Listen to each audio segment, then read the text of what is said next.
بسم اللہ الرحمن الرحیم۔ دیکھنے والے، سننے والے، چاہنے والوں کو السلام علیکم ورحمۃ اللہ وبرکاتہ۔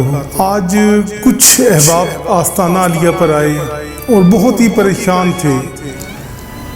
ہمارا تو مقصد ہی دکھی انسانیت کی خدمت کرنا، پریشان حالوں کو حوصلہ دینا اور قرآن اور حدیث کی روشنی میں اس مسئلے پہ غور و فکر کرنا۔ والدین اکثر آتے ہیں اپنی اولاد کے لیے دعائیں کروانے آستانوں پہ، درباروں پہ۔ آج کل سب سے زیادہ ایشو ہی اولاد اور والدین کے درمیان چل رہا ہے، کیونکہ ایک تو بچوں کی تربیت اتنی اچھی نہیں ہوتی، ایک تو یہ وجہ ہوتی ہے والدین بچپن میں ہی ان سے بہت ہی زیادہ پیار لاڈ، خود وہ بیچارے تکلیف کاٹ لیتے ہیں۔ لیکن اولاد اگر سوئی ہوئی ہے، آرام فرما رہی ہے، اولاد کو کوئی کام نہیں کہتے، خود بیچارے گرمی میں سردی میں بازار جانا ہے، کوئی بھی کام ہے گھر کا خود ہی کرواتے ہیں۔ تو اکثر والدین ہمارے پاس آتے ہیں یہاں پر اور آ کر پریشانی اپنی بتاتے ہیں، اپنے گھر کے مسئلے مسائل بتاتے ہیں، دعا کے لیے کہتے ہیں۔ تو آج اسپیشلی ایک والدین میرے جو جاننے والے تھے، انہوں نے مجھے کال کی کہ پھر صاحب ہم آپ کے پروگرام دیکھ رہے ہیں ہر روز، بڑی خوشی ہوتی ہے، آپ بڑا اچھا ہدایت کا پیغام دیتے ہیں، نصیحت کرتے ہیں اور ہم اس سے فائدہ اٹھاتے ہیں۔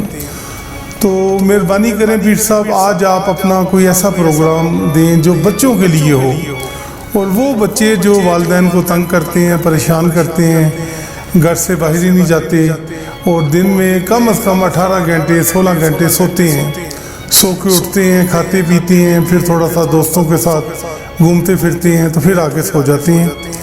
انہوں نے اپنی زندگی کا یہ معمول بنا دیا ہے کہ وہ بالکل اس چیز کا خیال نہیں کرتے کہ بھئی والدین ضعیف ہیں، بزرگ ہیں، ہم ان کا کسی کام میں ہاتھ بٹائیں۔ تو میں اپنے انہی بچوں سے بس گزارش ہوتی ہے کہ بچوں، والدین کو کوشش کرو کہ آپ پریشان نہ کرو، تعلیم حاصل کر رہے ہو تو بہتر سے بہتر تعلیم کو حاصل کرو۔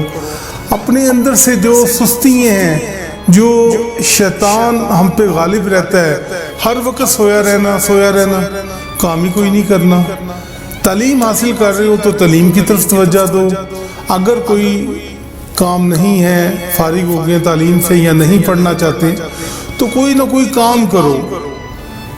آج ایک والدہ کا ٹیلی فون آیا کہ پیر صاحب ہمارا بچہ 18-20 گھنٹے دن میں سوئی رہتا ہے، تو آپ اس کا کوئی حل بتائیں، ہمیں اس کے متعلق کوئی روشنی ڈالیں تاکہ ہم انہیں آپ کا یہ کلپ دکھائیں۔ تو میں اپنے ان نوجوان بچوں کو یہی نصیحت اور وصیت کرتا ہوں، کیونکہ ہم نے جو بھی بات کرنی ہوتی ہیں وہ اللہ کے حکم سے کرنی ہوتی ہے، یا نبی پاک صلی اللہ علیہ وسلم کے فرمان کے مطابق کرنی ہوتی ہے، یا اہل بیت اطہار کے جو بھی پیغامات ہیں، ہدایت کا پیغام ہے، پیارے صحابہ کرام کی جو باتیں ہیں، اللہ کے ولیوں کی جو باتیں ہیں، وہی ہم نے اپنے نوجوان نسل کو بتانی ہوتی ہیں کہ اللہ کا کیا حکم ہے۔ بجائے آپ شیطان کے پیروکار بنیں، آپ رحمان کے پیروکار بنیں۔ تو میں اپنے بچوں کو اسی موقع پر ایک بڑی خوبصورت بات بتانا چاہتا ہوں، کیونکہ امام علی علیہ السلام ایک رول ماڈل کی طرح ہیں۔ تو اسی طرح ایک دن امام علی علیہ السلام ایک جگہ سے گزر رہے تھے، دیکھا کہ ایک نوجوان، صبح ہو گئی ہے، دن چڑھ گیا ہے اور وہ سو رہا ہے۔ آپ نے اس نوجوان کے قریب گئے اور اسے اٹھا کے کہنے لگے کہ اے نوجوان، تم صبح ہونے کے باوجود سو رہے ہو، اور خدا کے بندے، اللہ تعالیٰ اس انسان سے نفرت کرتا ہے جو دیر تک سوتا ہے، زیادہ سوتا ہے، تو اللہ اس سے ناراض ہو جاتا ہے۔ اس نکمے انسان سے کہ جو سارا دن سویا رہتا ہے، ساری رات سویا رہتا ہے، سونے کے سوا اسے کوئی کام ہی کوئی نہیں ہے۔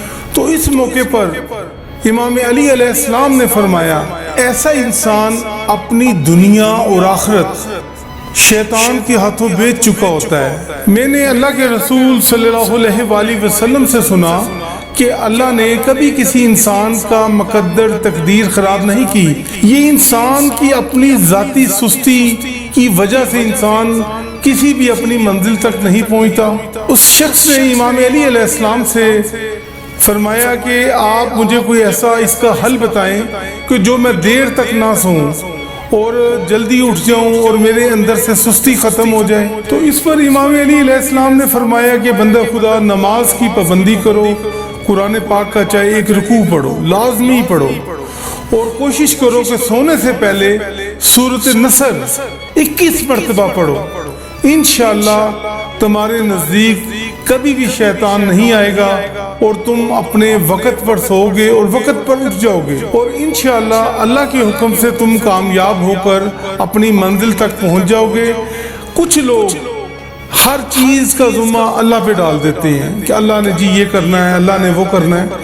بے شک اللہ ہی کرتا ہے، لیکن اللہ تعالیٰ کی ذات یاد رکھو کہ ہمیشہ اچھے کاموں میں ساتھ دیتا ہے، اور یہ جتنے بھی انسان غلط کام کرتا ہے تو یہ انسان در حقیقت شیطان کے سکنجے میں پھنسا ہوتا ہے۔